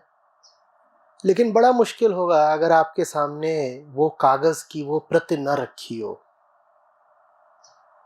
ठीक उसी तरीके से जैसे कागज की प्रति की महत्ता है, उसी तरह से पत्थर की मूर्ति की महत्ता है। प्रति की जो महत्ता है वही प्रतिमा की है। जी। लेकिन अगर कोई कागज पे ही अटक कर रह जाए, जैसा बहुत लोग करते हैं, उनके घर में कागज की गीता होती है लेकिन गीता का ज्ञान उन्होंने बिल्कुल भी गहा नहीं होता। होता है ना, घर में गीता रखी है, कभी पढ़ी नहीं, पढ़ी भी तो बुनी नहीं। उसी तरीके से अगर प्रतिमा आपको अप्रतिम तक नहीं ले जा पाई, मूर्ति आपको अमूर्त तक नहीं ले जा पाई, तो व्यर्थ हो जाएगी। जैसे गीता रखना काफी नहीं है, गीता के मर्म को ग्रहण करना आवश्यक है, वैसे ही साकार कृष्ण की प्रतिमा को पूजना काफी नहीं है, कृष्णत्व के मर्म को ग्रहण करना आवश्यक है। मूर्ति पूजा में यही दोष रह जाता है। मूर्ति को अमूर्त तक पहुंचने का माध्यम होना चाहिए, लेकिन बहुत लोग सोचते हैं कि मूर्ति पूजा पर्याप्त है। वो बेकार की बात है। जैसे कि हमारी मतलब मम्मी जी बोलती हैं कि पूजा करो बेटा, सुबह भोग लगाओ ठाकुर जी को, तो वो सब करने से मन को शांति तो मिलती है लेकिन सुकून नहीं मिलता। जैसे कि अब प्रभु जी थे, उनके मैं प्रवचन सुन रही थी, तो उनकी एक बात मुझे याद है, उन्होंने बोला था कि अ, जब आप मतलब कृष्णा को जान जाओगे तो वो आपको इतने क्लियर दिखाई देंगे जैसे कोई वस्तु आपको दिखाई दे रही है। मतलब वो इतने इतने क्लियर हैं कि सब दिखाई देना बंद हो जाता है। ये सब जो हमने करा है, ये गीता के साथ, कृष्ण के सबके साथ हमने अन्याय करा है। वो दिखाई देने लग जाएंगे। वो हैं जिन तक आंख क्या कोई इंद्रिय नहीं पहुंच सकती, वो आपको वस्तु की तरह कहां से दिखाई देने लग जाएंगे भाई। हर वस्तु सीमित होती है, वो आपको दिखने कहां से लग जाएंगे। ये सब जो हमने रूमानी कथा वाचन करा है कृष्ण के नाम पर, ये बड़ा खतरनाक रहा है। इसने हमसे गीता को छीन लिया। कृष्ण की हमने जो अलौकिक छवि बना दी, उस छवि के कारण गीता हमसे छिन गई। हमें समझ में ही नहीं आता। कृष्ण को भी हमने एक पर्सनालिटी बना दिया, व्यक्तित्व। अब क्या बचा? अब क्या बचा? सब बर्बाद कर दिया ना।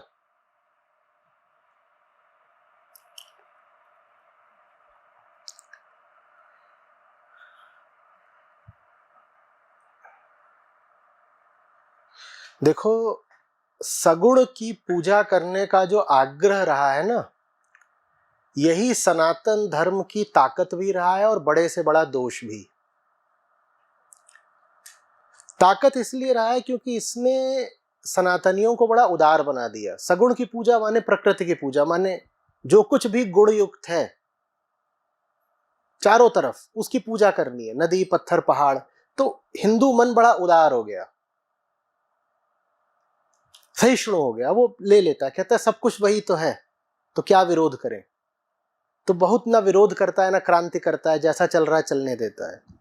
तो इस मामले में तो जो सगुण की पूजा है वो ताकत रही है। लेकिन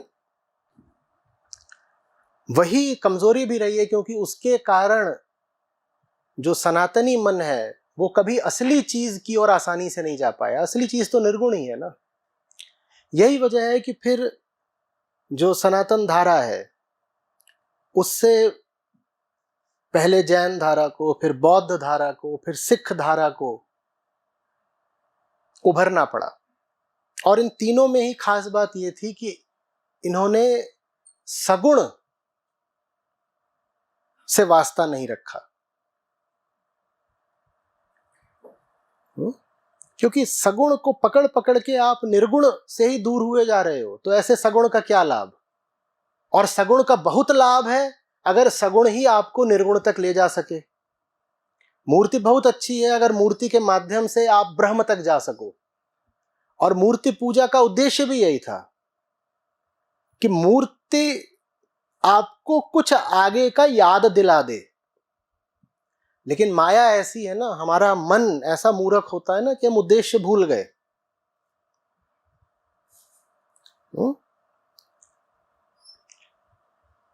मन तो ऐसा मूर्ख होता है कि बौद्ध धर्म निकला और फिर बौद्धों ने बुद्ध की मूर्तियां बना डाली।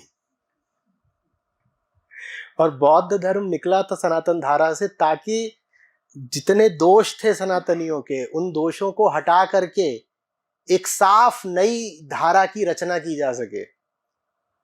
वह साफ नई धारा क्या होगी? वहां भी तमाम तरह के दोष आ गए।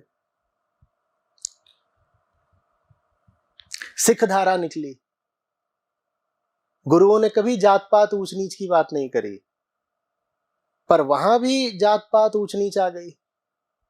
मन बड़ा कपटी होता है।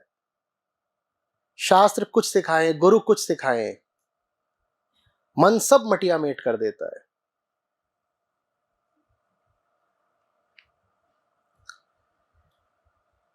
लेकिन इन सब चीजों से तो बहुत बचकर रहो। देखो,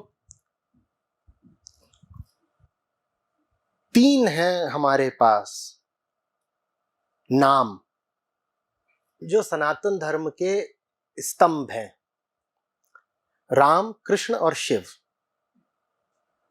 ठीक? राम के साथ योग वासिष्ठ जुड़ा हुआ है, कृष्ण के साथ श्रीमद् भगवद गीता, और शिव के साथ अनेकानेक ग्रंथ हैं जो बहुत प्रचलित नहीं है। अवधूत गीता है, जैसे शिव गीता है। इन सब में सबसे जो प्रचलित है वो कृष्ण की गीता है। ठीक है ना? अब अगर आपने कृष्ण की गीता को खो दिया तो आपने बहुत कुछ खो दिया। सनातन धर्म के जो 3 स्तंभ हैं, उनमें से जो आपको ज्ञान देता है वास्तव में, जिसका ज्ञान प्रचलित है जनमानस में, वो एक ही है। कौन सा? कृष्ण का स्तंभ। क्योंकि योग वासिष्ठ जनमानस में प्रचलित नहीं है। उसी तरीके से शिव से संबंधित ज्यादातर जो अद्वैत मूलक ग्रंथ हैं वो भी जनमानस में प्रचलित नहीं है, पर गीता प्रचलित है। गीताकार को लेकर के कहानियां मत चलाइए। और गीताकार को लेकर हमने, कृष्ण को लेकर के हमने जितनी कहानियां बना दी हैं वो बहुत खतरनाक है। उनके कारण हम गीता से हाथ धोते जा रहे हैं। लोगों को बहुत रस आ गया है बस कृष्ण के नाम पर नाचने में। और ये व्याधि खास तौर पर ये जो पूरा क्षेत्र है, मथुरा, वृंदावन, यहां बहुत फैली हुई है। वहां से पूरे देश में, वहां गीता का कम महत्व है और कृष्ण को लेकर के बाकी सब जितने किस्से हैं वो ज्यादा चलते हैं।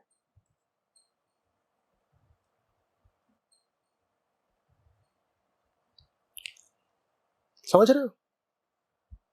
फिर प्रभु ने ऐसा कहा, फिर प्रभु ने फलाने गोपी के चरणों को ऐसे स्पर्श करा, फिर प्रभु राधा रानी के साथ फलाने झूले पर बैठ गए, फलाने बाग में आते हैं रात में, अभी भी कोई जाके वहां देखेगा तो अंधा हो जाएगा।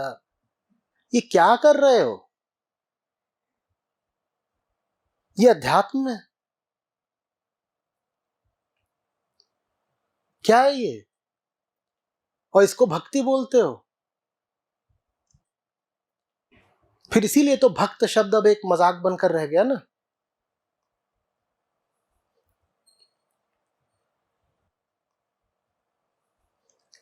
अब एक समस्या है, बड़ी समस्या ये है कि राम के चरित्र के साथ हमारे पास मोटा मोटा जो ग्रंथ उपलब्ध है, वो बहुत रसीला नहीं है, वो त्रासद है। उसमें गंभीरता का भाव है। मैं रामचरितमानस की बात कर रहा हूं। आप वहां रस बहुत नहीं पाओगे, वहां पर वियोग है, वहां कष्ट है, वहां त्याग है। तो इसीलिए रामचरितमानस को लेकर के लोग इतने उत्कंठित होते नहीं, क्योंकि वहां तो आप न भी चाहो तो आपको इस बात को देखना पड़ेगा कि राम ने त्याग करा, और त्याग कौन करना चाहता है आज के समय में? और मर्यादा का पालन करा, और मर्यादा का आज कौन पालन करना चाहता है? तो जनमानस में प्रचलित क्या होता जा रहा है? भागवत पुराण। अब भागवत पुराण जैसी कोई चीज न राम के लिए मौजूद है, न शिव के लिए मौजूद है, पर कृष्ण के लिए मौजूद है। और भागवत पुराण में बहुत ऐसी कहानियां हैं जिसमें आपको विवेक बुद्धि का कोई प्रयोग करना नहीं पड़ता, और आप उनको लेकर के खूब रसपान कर सकते हैं। और लोग करते हैं, और कथावाचक कराते हैं, वो बोलते हैं ये कथामृत। मैं नहीं देखता कि गीता कथामृत कहीं चल रहा हो या गीता यज्ञ कहीं चल रहा हो, पर हर गली मोहल्ले में भागवत की कथाओं का कथामृत चल रहा होता है, और वहां जो रस सुधा बरसती है पूछिए मत। सबसे ज्यादा एक चीज को लेकर के, फिर फलानी गोपी को क्या बोला, और महिलाएं नाच रही हैं। इस सब से मुझे आपत्ति बस ये है कि ये करके आप गीता से दूर हो जाते हो। आपके लिए कृष्ण का अर्थ फिर गीताकार नहीं रह जाता। आपके लिए कृष्ण आपके कान्हा और वो लड्डू गोपाल और ये सब बन जाते हैं। एक बार आपने कृष्ण को माखन चोरी बना दिया है, और उसके बाद आप कैसे उनको गीताकार की तरह देख पाओगे? नहीं देख पाते लोग। और इसमें उनको सुविधा भी खूब रहती है, क्योंकि गीता को पढ़ना खतरे की बात है ना। वहां आपके भ्रम टूटते हैं, अहंकार टूटता है, और ये सब करोगे फिर माखन लेकर भागे, फिर फलाने ग्वाल से क्या कहा, फिर ये हुआ, फिर फलानी गैया आ गई, फिर ऐसा वैसा, वो सब में बड़ा आनंद आता है। कोई बुद्धि नहीं लगानी पड़ती, कोई सीख भी विशेष नहीं है, नाचने गाने को भी मिल जाता है, पूरी सुविधा है। भागवत पुराण की कथाओं में भी सार है, पर वो सार तब समझ में आएगा जब पहले गीता समझ में आएगी। गीता पहले आती है, पुराण बाद में आता है। गीता के कृष्ण को यदि आप जान गए हैं तो भागवत के कृष्ण को फिर आप समझ जाएंगे। पर अगर आपने सिर्फ भागवत के कृष्ण को जाना है तो गीता के कृष्ण से शायद आप और दूर हो जाएंगे। भगवान श्री नमन। जो भी चर्चा चल रही थी सूत्र में कि विचार उस स्थिति में पहुंच जाए जिसको कहेंगे संदेह श्रद्धा में बदल जाए, मतलब फिर तो बेकार के व्यर्थ विचार ना करें। मैं अपने को देखता हूँ तो शुरू में जब आया था ना संदेह से भरा था, आपने कहा भी बहुत कितने चाहे प्रश्न पूछो संदेह उठाओ जिससे कि मन पे तुम्हारे संदेह चढ़े उतरे, वो काफी उतर गए। वो जो बात है कि चाबी फेंक देने वाली वो अटकी हुई, वो बिंदु के करीब भी हैं, कह सकते हैं कि उतार कर रख दें, चाबी फेंक दें, लेकिन फिर अंदर एक रहता है कि वो विवेक चला जाए, जैसा कि ऐसा लगता है जैसे पुराने बाबा लोगों के साथ हुआ है। तो विवेक को और बढ़ाइए। अगर विवेक को ही लेकर इतनी असुरक्षा है कि कहीं विवेक न छूट जाए, तो विवेक को और बढ़ाइए। हो सकता है विवेक ही बढ़कर ये संस्तुति करे कि अब चाबी फेंक दो। हो सकता है बढ़ा हुआ विवेक ही आपसे कहे कि अब फेंक दो चाबी।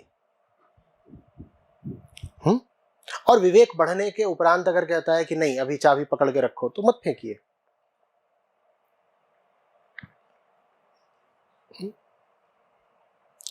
चाबी फेंकना अविवेक नहीं है, चाबी फेंकना ऊंचे विवेक का निर्णय है, चयन है।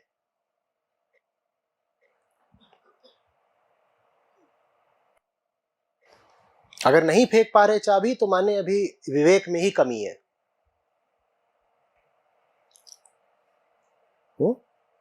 और जांच पड़ताल करिए और परखिए, या तो पकड़ने में मदद मिलेगी या फेंकने में। अटके नहीं रहेंगे बस।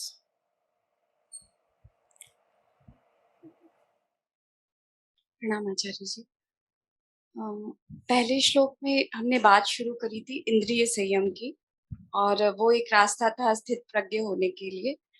तो सुनते सुनते ही कुछ संकल्प किया कि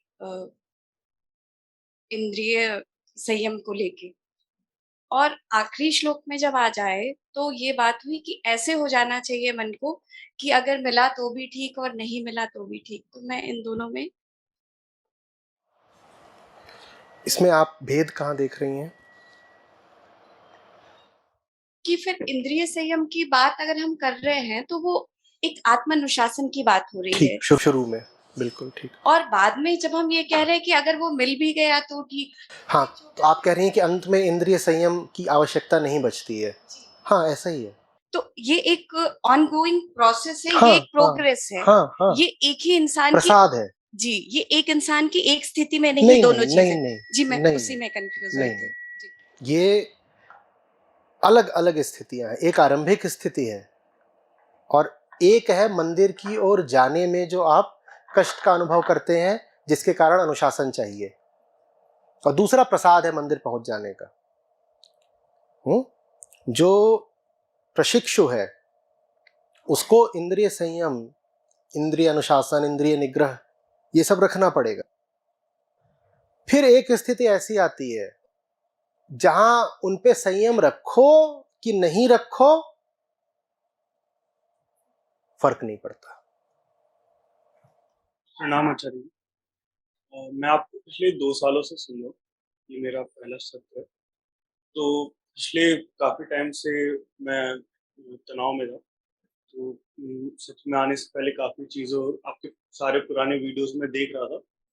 तो उसमें आपने ये कहा था कि अपने आप को देखो, पूछो कि तनाव कहाँ है, किधर है। तो जब खुद से सवाल पूछता था तो सारी जो समस्याएँ सब खत्म होती नज़र आती थी। कुछ सामने होता नहीं था, मन में एक हल्का-सा आनंद सा उठता था। बट फिर 5 मिनट बाद फिर से वो सारी चीज़ें रिपीट हो जाती थी। तो अब वो समझ नहीं आता कि आखिर जो एक पल के लिए जो तनाव मेरा कम हुआ था, चीज़ें जो मैंने खुद से सवाल करा था, तो उस चीज़ को मैं कैसे बनाए रखूँ? नहीं, वो बन नहीं सकती है। वो वैचारिक शांति है, वो द्वैतात्मक शांति है। वो ऐसी ही शांति है कि तनाव की लहर चलती है तो उसमें ऐसे एक शीर्ष आता है, फिर एक घाटी आती है। वो वैसी शांति है, उसमें कुछ नहीं रखा है। तुम सोच समझ के शांति लाना चाहते हो तो वो आजकल वो सब लेकिन बहुत चलता है, पॉजिटिव थिंकिंग वगैरह, वही है ये। कुछ ऐसा सोचो जिससे शांत हो जाओ। बहुत सोचोगे तो बीच बीच में शांत हो ही जाओगे। इसलिए नहीं कि तुमने कुछ बहुत बढ़िया या बहुत सही सोच लिया, इसलिए कि सोच होती ही है ज्वार भाटा की तरह। उसमें दुख का ज्वार आएगा तो शांति का भाटा भी आएगा। वो सब नहीं है। शांति इतनी सस्ती चीज नहीं होती है कि बैठ करके विचार भर करने से मिल जाएगी। जिंदगी की आहुति देनी पड़ती है। असल में जो एक बात है वो ये, आप में से बहुत सारे लोग आ जाते हैं YouTube वीडियो देख करके, और वो साधन भी है, वैसे ही आएंगे। तो काम बहुत श्रवण आधारित रहता है। कुछ सुना, कुछ सोचा, श्रवण कर लिया, कुछ मनन भी कर लिया, जीवन नहीं किया।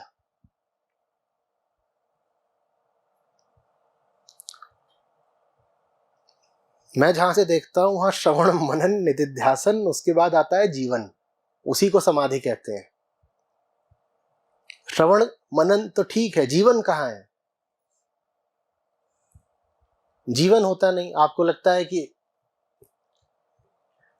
YouTube पर एक वीडियो है, मैं बोल रहा हूं, आप सुन रहे हो, और कुछ आपको एक दो चीजें मिल गई, आप उनको, वो टिप ऑफ द आइसबर्ग है भाई, जो सुन रहे हो, उतना भी नहीं है।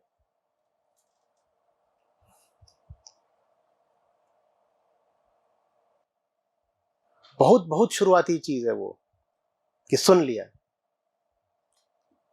उसको बहुत सालों तक जीना पड़ता है, तब जाकर शुरुआत होती है।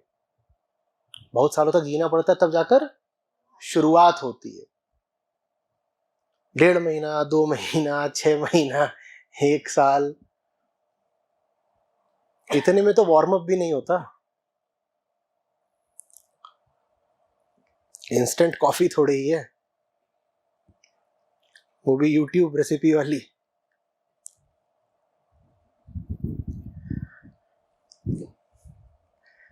पर दुनिया में हर चीज अब ऐसी ही है, 2 मिनट। तो हमें लगता है यहां भी कई लोग तो आते हैं और बड़े आग्रह के साथ बोलते हैं, आचार्य जी आपको सुनते हुए पूरे 7 महीने हो गए, लेकिन ये संशय अभी भी नहीं जा रहा है भाई। 7 महीने क्या चाहते हो?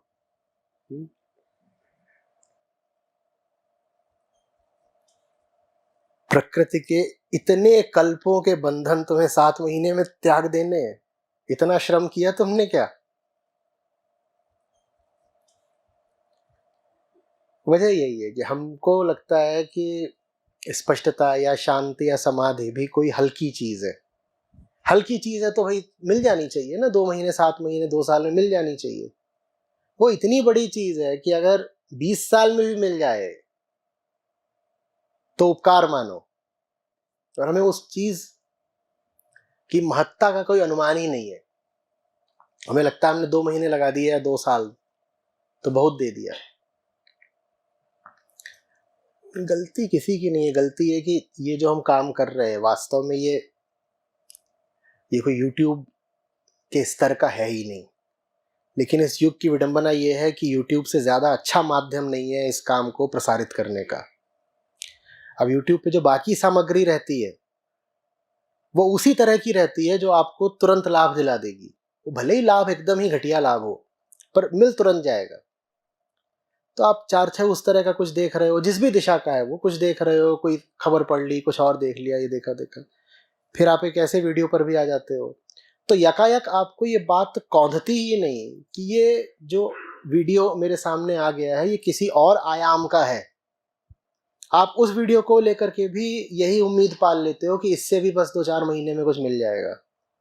वो चीज दूसरी है भाई। ये सिर्फ संयोग की बात है कि वो YouTube पर है। वास्तव में ये उस वीडियो का अपमान है कि वो YouTube पर है। ये इस युग की त्रासदी है कि ऐसी बातें YouTube पर रखनी पड़ रही हैं, क्योंकि वहां ना रखे तो आप तक पहुंचेंगे ही नहीं। कोई और काल होता तो जनता सम्मुख आकर बैठती, पर अब कितनी जनता को सम्मुख बैठा है? 140 करोड़ तो भारत की आबादी है। इतने सम्मुख बैठने लग गए तो मर जाएंगे हम ही।